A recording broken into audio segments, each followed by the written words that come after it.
Ma'asyiral muslimin yang dimuliakan Allah Subhanahu wa taala. Di dalam Al-Qur'an Allah Subhanahu wa taala sebut tentang kisah Ismail ini 12 kali di 8 surat dalam Al-Qur'an. Di antaranya surah Al-Baqarah, kemudian terulang di Al-Imran, kemudian terulang di An-Nisa, kemudian juga pada surah Al-An'am, pada surah Ibrahim, kemudian Al-Anbiya, surah Sad, dan juga surah Maryam. Artinya cukup lengkap kisah Ismail alaihi salatu wassalam disebutkan di dalam Al-Quranul Karim. Kalau kita melihat kepada nasab daripada Ismail sampai kepada Rasul kita Nabi besar Muhammad sallallahu alaihi wasallam. Jadi Ismail alaihi salatu wassalam itu memiliki 12 putra.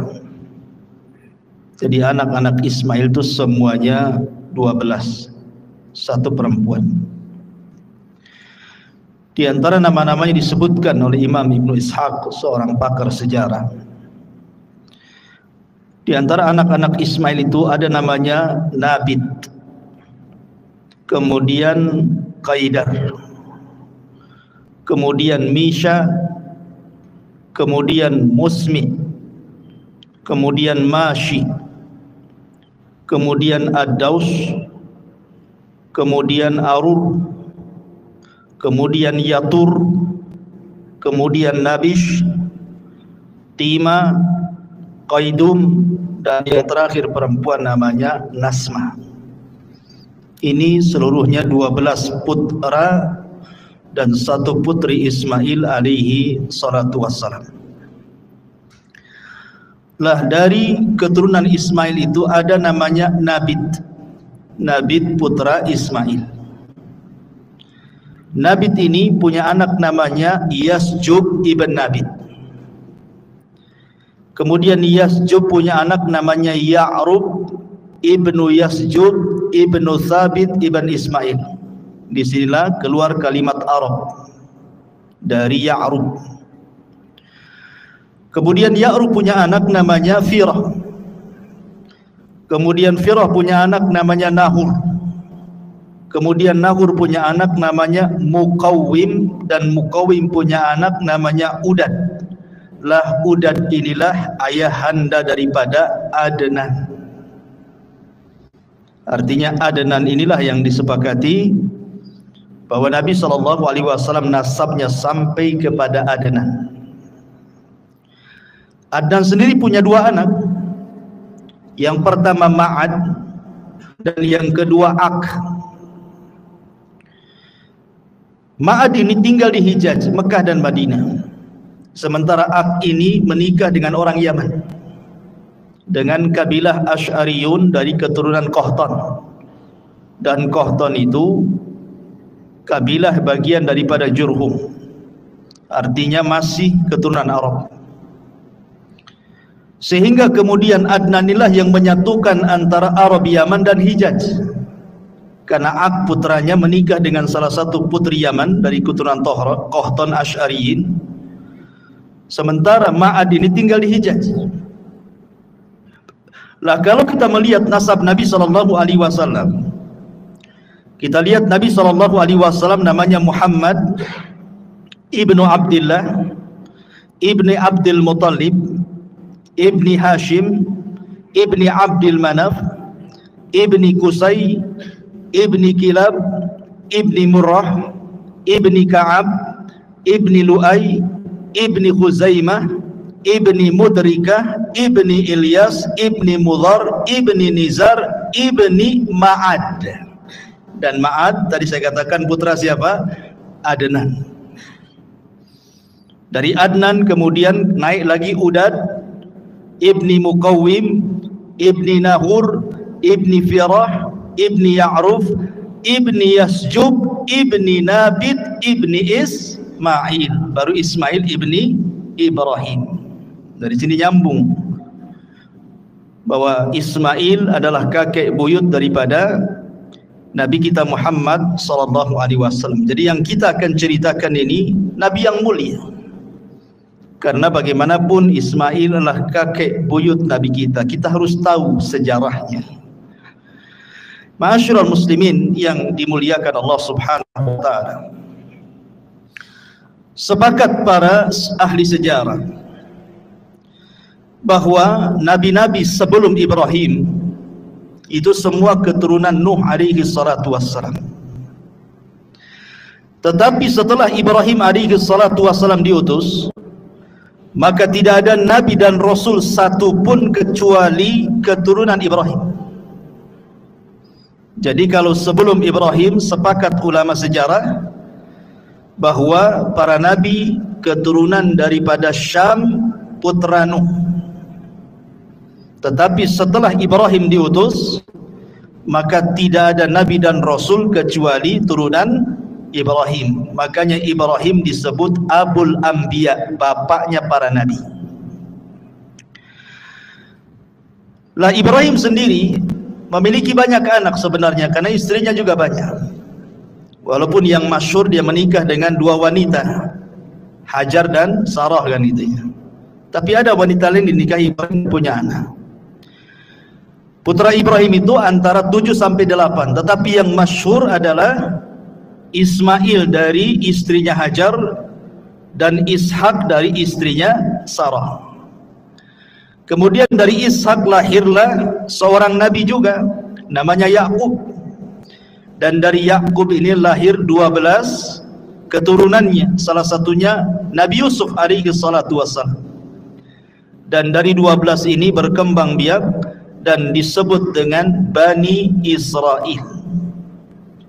Dari turunan Yakub ini ribuan para nabi muncul dan diutus kepada Bani Israel dan ditutup dengan kenabian dan kerasulan Isa ibnu Maryam alaihi salatu wassalam. Ini dari jalur Ishak. Tapi kalau dari jalur Ismail tidak ada yang jadi nabi. Tidak ada yang jadi nabi. Baru setelah kemudian keturunannya sampai kepada Abdul Muttalib. Abdul Muttalib punya anak namanya Abdullah. Dari Abdullah inilah lahir Nabi akhiruz zaman, Khatamul Anbiya wal Mursalin, Rasul Muhammad sallallahu alaihi wasallam. Itu kalau kita bicara nasab. Tentu ketika cerita Ismail tidak lepas daripada kisah ibundanya Hajar. Lalu siapa Hajar ini? Ada yang mengatakan bahwa Hajar ini, kalau menurut versi Yahudi, ia adalah seorang budak yang berada di istana Farainah, istana Fir'aun Mesir kala itu. Kemudian dihadiahkan kepada Sarah dan menjadi budak Sarah. Tentu sebagian ulama membantah kalau Hajar itu seorang budak, karena di sini ada berbau merendahkan kepada Nabi kita Muhammad sallallahu alaihi wasallam, seolah-olah dia turunan budak dan seolah-olah Sarah itu lebih afdal dibandingkan Hajar, dan seolah-olah Yahudi lebih afdal dibandingkan Islam, nanti menuju ke situ. Sehingga orang-orang Yahudi di dalam kitabnya At-Takwim itu mereka mengatakan seperti itu. Hajar seorang budak, sementara Sarah ini tuannya. Sehingga ada sebagian para ulama membantah, Hajar ini bukan budak. Hajar ini justru adalah turunan Amalikoh ataupun turunan Faraina yang dahulu menguasai Mesir, dan dia adalah putri daripada pembesar Amalika atau Amalika dan juga Kan'aniyin ini. Kemudian dijajah oleh Faraina, oleh orang-orang Fir'aun. Kemudian ditawanlah Hajar ini, kemudian dijadikan pelayan di istana Fir'aun. Lah kemudian setelah Sarah datang ke Mesir bersama Ibrahim, kemudian raja ini hendak melakukan sesuatu yang buruk kepada Sarah. Sarah pun berdoa kepada Allah dengan tawasul dengan amal saleh. Tiba-tiba raja ini stroke, tidak bisa bergerak, kemudian minta doa supaya disembuhkan. Maka Sarah berdoa kepada Allah, kemudian disembuhkan. Karena dia ketakutan kepada Sarah tapi hatinya masih suka, maka kemudian dihadiahkanlah Hajar kepada Sarah sebagai bukti kecintaan Fir'aun ini kepada Sarah, karena tidak bisa apa-apa. Ya. Jadi Hajar ini orang mulia, bukan sebagaimana prasangka orang-orang Yahudi. Itu ada yang mengatakan seperti itu. Intinya bahwa kemudian Hajar ini dihadiahkan kepada Sarah, kemudian tinggal bersama Sarah dan juga Ibrahim di Mesir. Tetapi karena memang kondisinya kurang kondusif, akhirnya Ibrahim pun kemudian meninggalkan Mesir dan kembali ke Syam, Palestina. Maka hiduplah 3 orang ini di Palestina. Lah usia Ibrahim alaihi salatu wassalam itu sudah tua, sudah hampir 82 tahun lebih, tetapi tidak kunjung juga punya keturunan. Hampir 86 lebih gitu ya, ya di atas 80 lah. Tidak punya keturunan juga, tetapi Ibrahim terus berdoa kepada Allah Subhanahu wa taala, dan Sarah tahu bahwa Ibrahim itu pengen punya keturunan. Sehingga karena kecintaan Sarah kepada Ibrahim, dia melirik Hajar.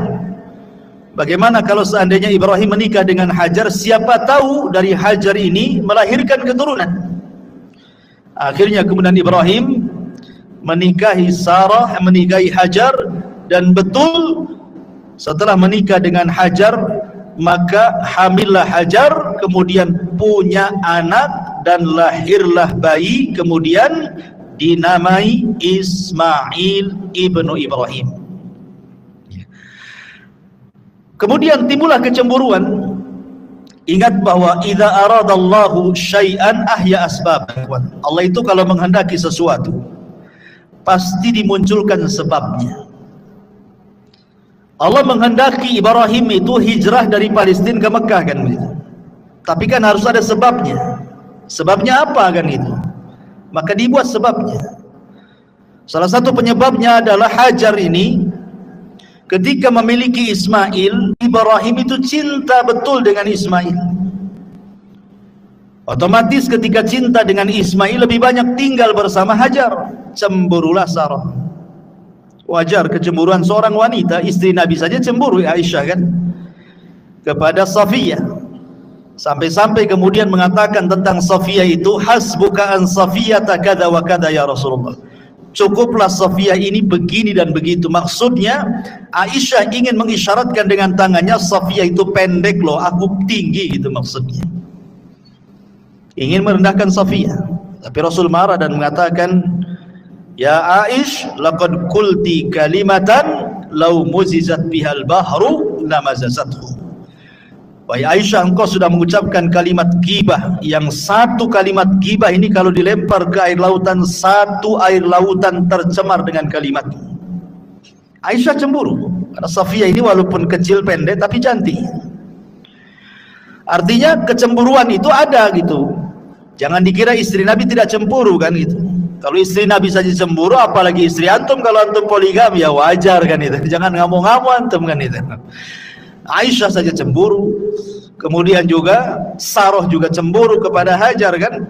Akhirnya Sarah meminta kepada Ibrahim untuk dijauhkan Hajar dengan dirinya. Terserah mau ditaruh di mana, tapi jangan dekat-dekat dengan diriku. Dari situlah datang perintah agar Ibrahim membawa Hajar kemana? Ke Mekah. Bayangkan Palestina ke Mekah itu kan perjalanan 1 bulan naik unta tuh. Tentu sekali lagi karena hikmah yang Allah kehendaki. Maka berangkatlah kemudian Ibrahim bersama Hajar dan bayi kecil Ismail. 1 bulan naik unta sampai kemudian singgah di sebuah wadi, lembah. Lembah itu tidak ada tanaman, tidak ada air. Di sekelilingnya hanyalah padang pasir kering kelontang, lautan padang pasir yang tidak bertepi. Tiba-tiba kemudian sampai di situ, Ibrahim hanya meletakkan Hajar dan juga Ismail kemudian pergi. Hanya dibekali beberapa bekal untuk beberapa hari saja. Tentu wanita ditinggal suaminya begitu saja kan tidak terima juga. Akhirnya dia mengikuti Ibrahim dan mengatakan kepada Ibrahim, "Aina tadhhab wa tatrukuna bihadzal wadi?" Ya Ibrahim, Anda pergi kemana? Kenapa kau tinggalkan kami di lembah ini? Alladzi laisa fihi insun wala syai'un. Di sini tidak ada manusia. Di sini enggak ada apa-apa. Enggak ada pohon, enggak ada binatang, enggak ada minuman, enggak ada apa-apa. Dan terus mengikuti Ibrahim sampai ketika di tempat namanya Kada. Baru kemudian Ibrahim terhenti. Kemudian Ibrahim mengatakan kepada Hajar, ilallah, kutinggalkan dirimu kepada Allah. Bayangkan hanya ngomong begitu saja, kutinggalkan dirimu kepada Allah. Barulah kemudian Hajar paham dan mengatakan, raditu billah. Dalam riwayat Bukhari, idzan la yudayyi'un Allah. Kalau begitu saya redha dengan Allah. Dalam riwayat, kalau begitu pasti Allah tidak akan menyia-nyiakan saya. Kalau begitu, idhab ya Ibrahim, pergi engkau Ibrahim. Dari sini ada pelajaran besar bagaimana Hajar dan juga Ismail kecil mengajarkan kepada kita sifat tawakkul ala Allah, sifat tawakal.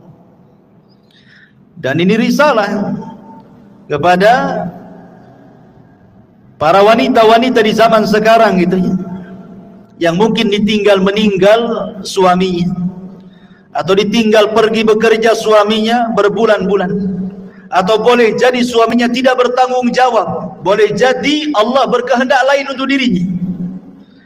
Kalau dia bertawakal kepada Allah Subhanahu wa taala, maka katakan seperti yang dikatakan Hajar, idzan la yudayyun Allah. Kalau begitu Allah tidak menyia-nyiakan saya. Ini risalah kepada siapapun yang sedang kesulitan ekonomi, dipecat dari pekerjaannya, memilih bekerja yang halal dan meninggalkan yang haram. Katakan idzan lan yudayyi'an Allah. Katakan Allah tidak menyia-nyiakan saya. Begitulah tawakal yang diajarkan Ummu Ismail kepada kita. Tapi Ibrahim juga ketika meninggalkan istrinya Hajar dan putranya itu juga mengadu kepada Allah. Kenapa begini perintahnya gitu ya? Kenapa nggak ada perintah lain saja? Makanya kemudian dia setelah jauh meninggalkan Hajar dan sudah tidak terlihat Hajar dan sudah sampai di perbatasan, kemudian dia menghadap wajahnya menuju Al-Bait dan berdoa, dan Al-Quran menyebutkan doanya apa? Inni askantu min dzurriyyati biwadin ghairi dzi zar'in 'inda baitakal muharram. Ya Rabb, kenapa aku meletakkan dari keturunanku di sebuah lembah yang tidak ada tanaman, di sisi baitmu, rumahmu yang sangat mulia? Kemudian Ibrahim alaihi salatu wassalam terus berdoa kepada Allah Azza wa Jalla. Tetapi bagaimanapun Allah menghendaki yang lain. Terkadang ada kaedah, man taraka syai'an lillahi awwadallahu khairan minhu. Barang siapa yang meninggalkan sesuatu karena Allah, pasti Allah akan mengganti sesuatu itu dengan sesuatu yang jauh lebih baik lagi.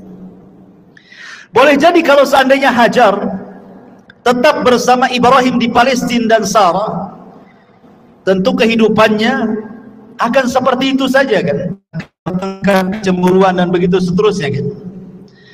Tetapi ketika kemudian dia rela meninggalkan Ibrahim dan juga istri pertamanya, harus ditempatkan di sebuah tempat, semua karena Allah, dan dia yakin Allah tidak menyia-nyiakan dirinya. Akhirnya kemudian justru itulah awal sejarah yang tidak pernah bisa dilupakan umat manusia sampai sekarang.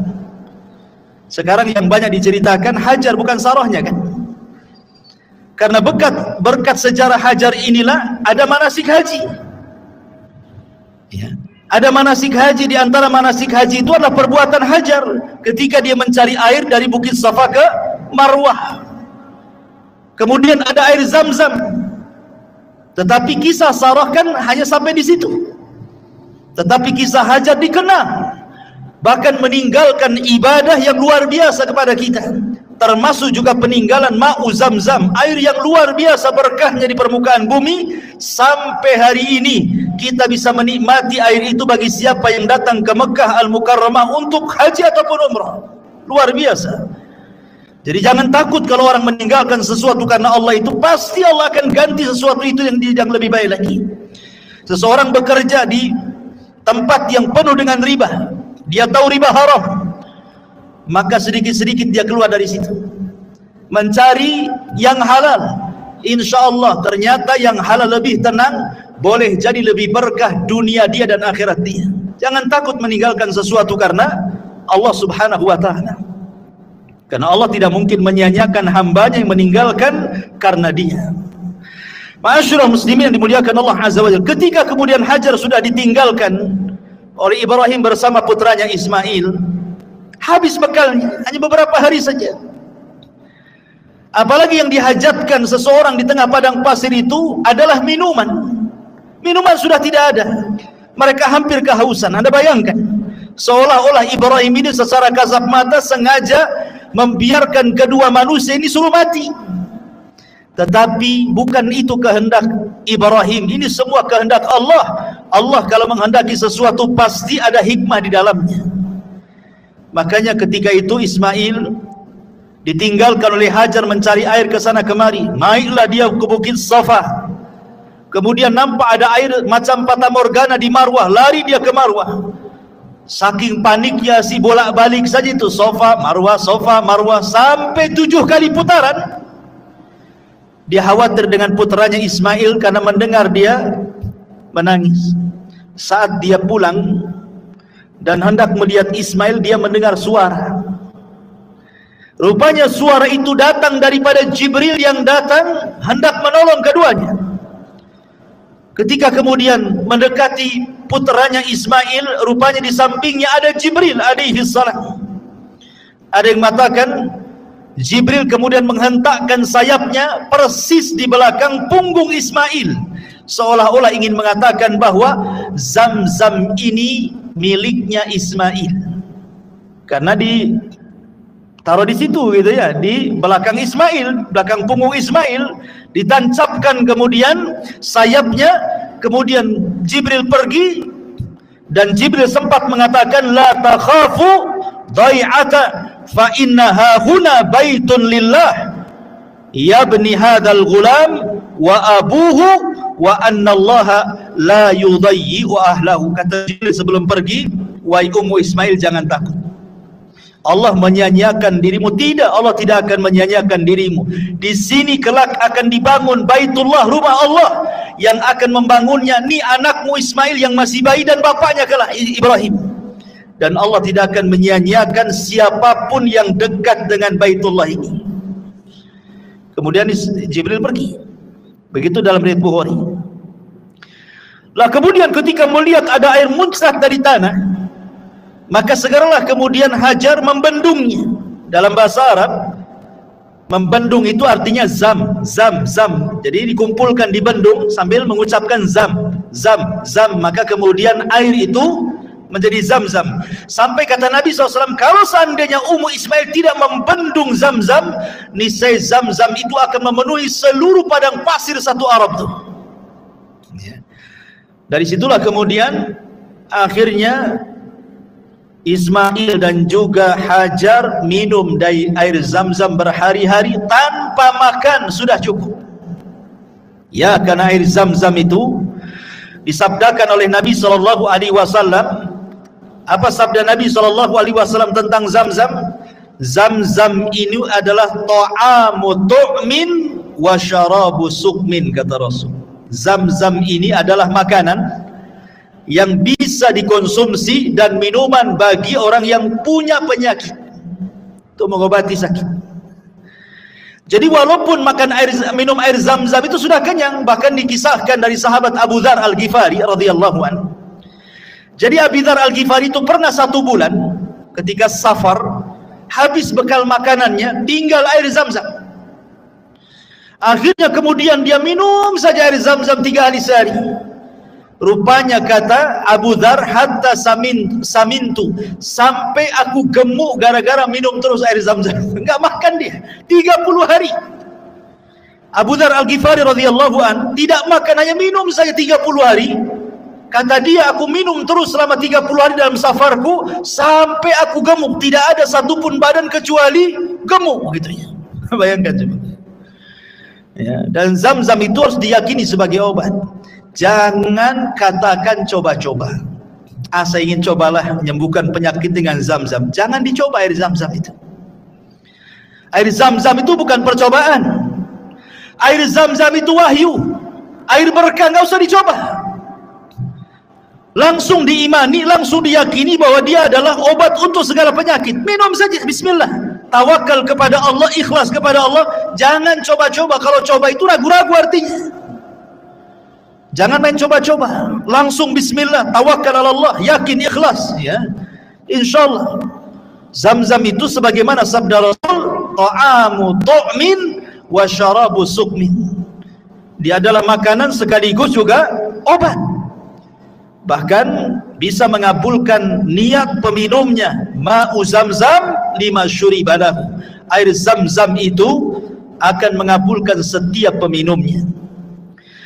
Maka akhirnya kemudian berhari-hari, entah berhari-hari, entah berbulan-bulan, tidak disebutkan, sampai akhirnya datanglah dari arah Yaman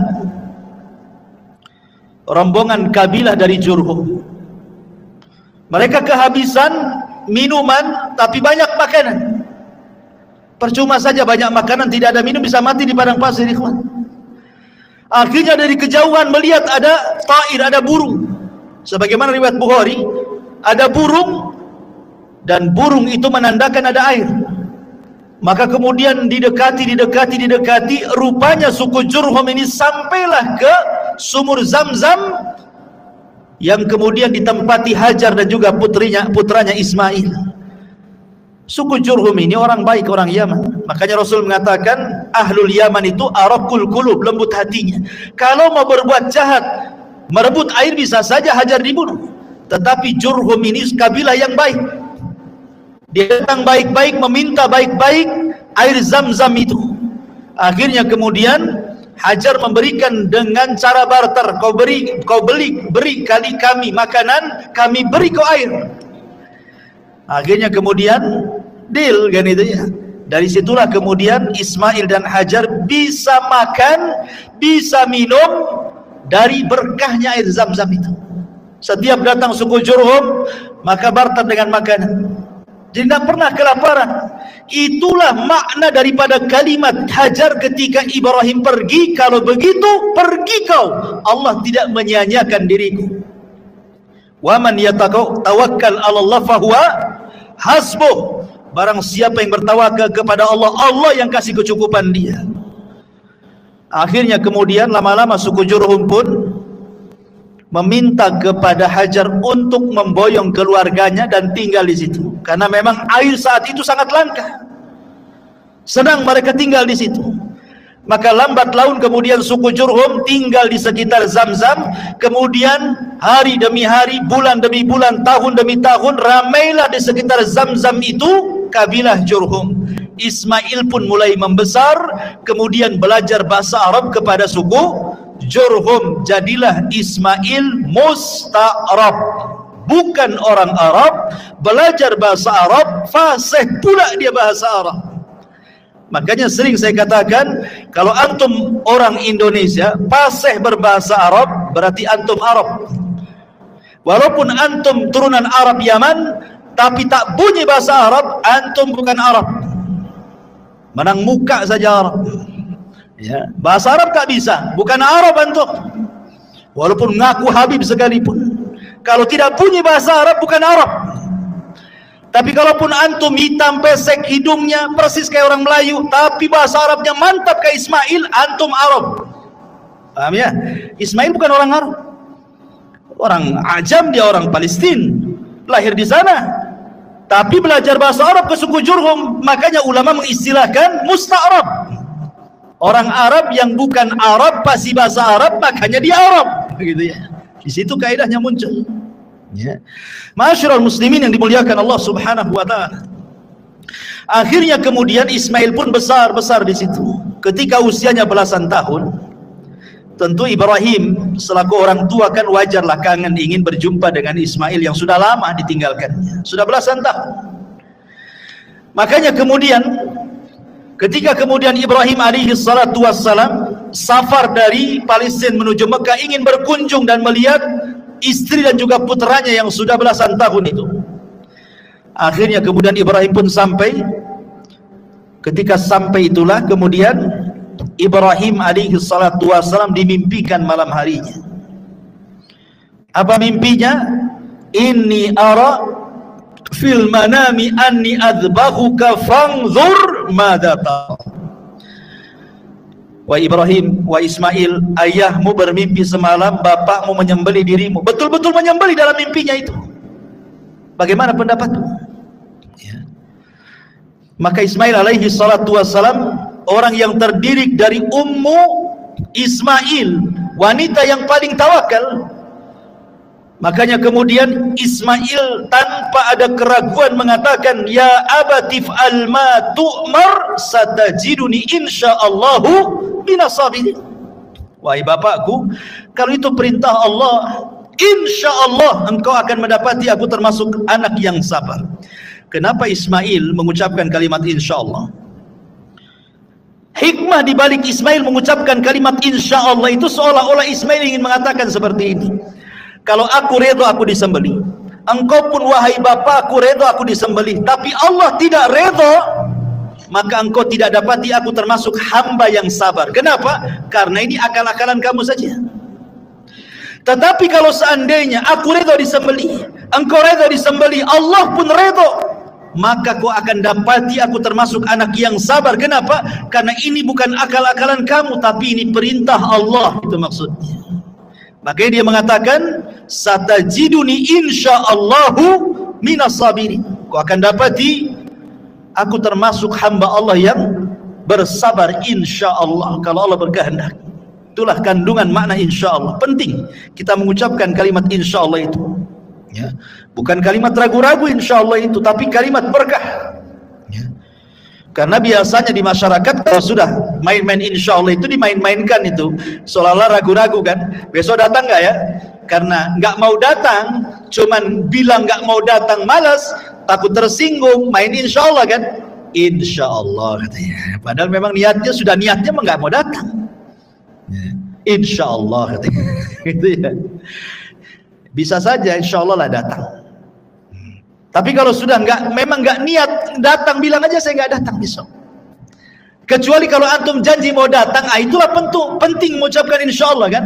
Karena ketika antum janji mau datang, bisa saja di jalan macet, bisa saja di jalan kecelakaan, bisa saja ada masalah, maka baru kemudian ucapkan kalimat insyaallah. Baik, ma'asyiral muslimin yang dimuliakan Allah Azza wa Jalla. Maka akhirnya kemudian Ibrahim pun betul-betul menyembelih Ismail, dan ini sudah saya kisahkan panjang lebar di sini. Bagaimana Ibrahim betul-betul menggorok leher Ismail itu, tapi Allah buat pisau yang tajam jadi tumpul. Jadi digini-gini tetap saja nggak berdarah-darah tuh. Dari situ Allah melihat kesungguhan Ibrahim sudah melaksanakan perintahnya lewat mimpinya, karena mimpi seorang nabi itu wahyu masalahnya. Maka Allah Subhanahu wa taala langsung mengirim penyeru dan menyeru dari langit dan mengatakan, ya ayya Ibrahim qad saddaqta ru'ya. Wahai Ibrahim, kau sudah membenarkan mimpi. Maka disitulah Allah katakan, wa fadainahu bidzibhin azim, wa taraknahu lil akhirin. Kami ganti Ismail dengan kambing kibas, dan akan menjadi cerita bagi orang-orang setelahnya sampai hari ini. Kisah itu diceritakan dan menjadi syariat bagi umat Islam tentang kurban, ya. Ma'asyiral muslimin yang dimuliakan Allah Azza wa Jalla, selesai kisah penyembelihan ini, maka kemudian Ibrahim balik lagi ke Palestina. Ismail kemudian menjadi laki-laki yang tumbuh dewasa gitu. Lah setelah Ismail kemudian tumbuh dewasa, maka Allah takdirkan Hajar meninggal dunia di usia yang sudah tua juga, 80 tahunan ke atas Hajar meninggal. Kemudian Ismail tertarik dengan wanita Jurhum, menikahlah Ismail dengan wanita Jurhum. Masalahnya disebutkan di dalam sejarah, bahkan juga diriwayatkan dalam Sahih Bukhari, bahwa ketika kemudian Ismail alaihi salatu wassalam menikah dengan wanita Jurhum itu, Ibrahim mendengar putranya sudah menikah. Maka Ibrahim dari Palestina datang ke Mekah ingin melihat istri daripada Ismail. Kemudian ketika dia berkunjung kepada rumah Ismail, Ismail sedang pergi, sedang mencari kerja, sedang mencari maisha. Maka kemudian Ibrahim bertanya kepada istri pertama Ismail yang dinikahi ini tentang bagaimana kehidupannya. Tiba-tiba kemudian ngeluh dia dan mengatakan, nahnu bisyarrin, nahnu fi dhikin wa syiddatin, fasyakat ilaihi. Hidup kami ini susah, kata istri pertamanya ini. Hidup kami dalam kejelekan, hidup kami tidak senang, hidup kami dalam kemiskinan, susah makan, macam-macam diadukan kepada Ibrahim. Ini istri Ismail tidak tahu kalau di depannya itu Ibrahim, ya, karena dia nggak ngaku dia mertuanya kan gitu. Akhirnya kemudian Ibrahim ini melihat ini kok istrinya aneh, ini kok ngeluh-ngeluh gini nih. Berarti Ismail ini salah cari jodoh nih. Akhirnya kemudian Ibrahim sebelum pergi, dalam Sahih Bukhari dijelaskan, Ibrahim menasihati istrinya, nanti kalau datang suamimu Ismail, katakan pesan dari saya, ghayyir atabata babik. Kemudian pergi Ibrahim. Ketika Ismail kemudian pulang, diceritakan sama istrinya bahwa ada orang tua sifatnya seperti ini. Kaget ya, lah itu orang tua saya, kenapa kau tidak memuliakan dia? Kata istri, saya tidak tahu itu orang tuamu. Akhirnya kemudian kata Ismail, berpesan apa itu orang tuaku kepadaku? Kata istrinya, dia hanya berpesan, ghayyir atabata babik, katanya, ganti tangga menuju rumah depanmu, katanya. Kata Ismail, oh iya, yang dimaksud atabat itu adalah engkau. Aku disuruh menceraikan kamu, katanya. Wasiat Ibrahim. Akhirnya diceraikan istri pertamanya. Kemudian setelah diceraikan istri pertamanya, terdengarlah oleh kabilah Jurhum Ismail menceraikan istrinya. Akhirnya kemudian banyak pembesar-pembesar Jurhum itu yang menawarkan putrinya. Bagaimanapun Ismail ini tokoh kan itu ya. Dia pemilik Zamzam. Orang-orang Jurhum mereka sangat berhajat kepada Zamzam, dan itulah ekonominya selama ini mereka hidup. Akhirnya kemudian ada salah satu daripada pembesar Jurhum itu menawarkan putrinya yang saleh untuk menikah dengan Ismail. Akhirnya kemudian Ismail pun menikah dengan istri keduanya, tapi tetap Ibrahim hendak mengujinya. Datang kedua kalinya kepada istri yang keduanya, kemudian bertanya soal kondisi kehidupannya. Maka kemudian kata istri keduanya, dia menceritakan, nahnu bi khairin, katanya, kami dalam kondisi baik, wasaatin, dan dalam kondisi lapang. Padahal kehidupannya susah, tapi dia tetap mengatakan baik dan kondisi lapang. Berarti baik akhlaknya tuh. Kemudian ketika itu, karena istri keduanya kan tidak tahu kalau itu ayahanda daripada Ismail, tetap dia menghormatinya. Diambillah daging kambing, kemudian sebagai menjamu tamu, kemudian diambillah air Zamzam, kemudian disodorkan kepada Ibrahim. Kalau istri pertama nggak keluar tuh sama sekali itu jamuan-jamuan itu ya. Ini istri keduanya betul-betul muliakan tamu. Maka Ibrahim senang dengan istri keduanya, kemudian berdoa kepada Allah, Allahumma barik li ta'amikum wa syarabikum. Ya Allah, berkahi makanan kalian, ya Allah, berkahi minuman kalian, ya Allah, tetapkan rumah tangga kalian berdua. Kemudian Ibrahim mengatakan, nanti kalau sampai anakku, sampaikan pesan bapaknya. Apa? La tughayyir atabata babik. Jangan kau ganti lagi tangga menuju depan rumahmu, katanya. Nah, itu istrimu tuh, katanya. Akhirnya Ismail pulang, kemudian diceritakan istri keduanya. Kata Ismail, ayahku menyuruh agar aku tidak menceraikan kamu. Lihat. Tapi di sini syahidnya Ibrahim mendoakan apa? Mendoakan makanan dan minuman. Yang ketika itu makanan yang didoakan oleh Ibrahim apa? Daging kambing dan juga air Zam-Zam. Sejak itulah kambing dan Zam-Zam di Mekah menjadi berkah, karena doanya Ibrahim. Makanya penduduk Mekah itu walaupun makan kambing siang, pagi, sore, malam, nyantai saja mereka. 1 tahun mereka pagi, siang, sore makan kambing, nggak ada cerita naik darah, naik kolesterol, stroke, nggak ada. Coba antum pakai kambing Batam, sebulan saja pagi kambing, siang kambing, malam kambing. Pagi sate, siang gulai, rawon lagi sorenya, malamnya tengkleng. Sebulan saja. Apa nggak naik itu tensinya? Ya. Masyaallah muslimin yang dimuliakan Allah Azza wa Jalla. Intinya bahwa kemudian Ismail pun tetap tidak menceraikan istrinya karena dapat istri yang soleh. Dari istri inilah lahir 12 keturunannya yang saya sebutkan di mukaddimah tadi. Kemudian setelah itu Sarah meninggal, maka Ibrahim kemudian hijrah dari Palestina dan bergabung bersama Ismail. Disinilah terjadi pembuatan Ka'bah, pembangunan Ka'bah.